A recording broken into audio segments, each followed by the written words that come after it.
Narito na po tayo para sa kapangga mo ang mga bakla. Para sa mga nakakasorbang mga balita. Take two. Go. Ayan na naman po tayo. Paper, napaka-romantic. Nakalimutan ko. Take three. Go. Magandang hapon po sa inyo lahat. Ako po si Kuya Bit, na nagsasabing, remember M, remember E, put them together, remember me. Ang ating letter center ngayon ay si Integumentary System.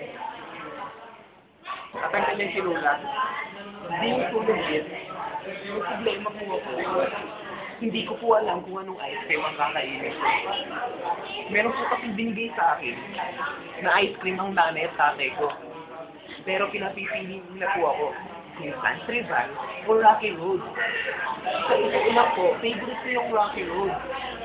Pero yung San Trival, mukhang masarap. Kaya hindi ko po alam magkakainin ko. Pwede po bang patulong?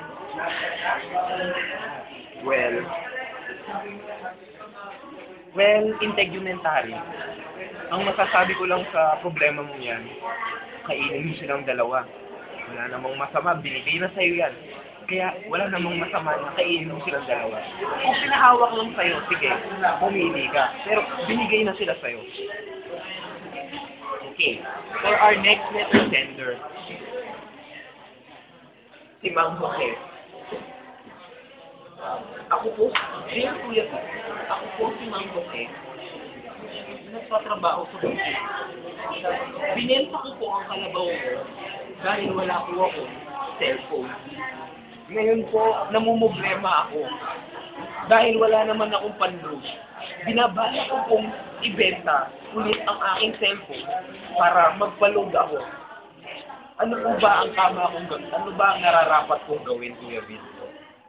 Well, Mang Jose, ang nararapat mong gawin ay, sige, ibenta mong cellphone at magpa-load ka ng 300 pesos dun sa SIM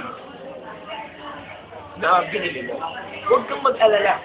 Problemahin mo na lang mamaya kung anong cellphone ang gagamitin mong pang-text. Huwag mo lang akong kakalimutan, 0915-555-666. At dyan po nagtatapos ang ating programang Remember M, Remember E, put them together, remember me.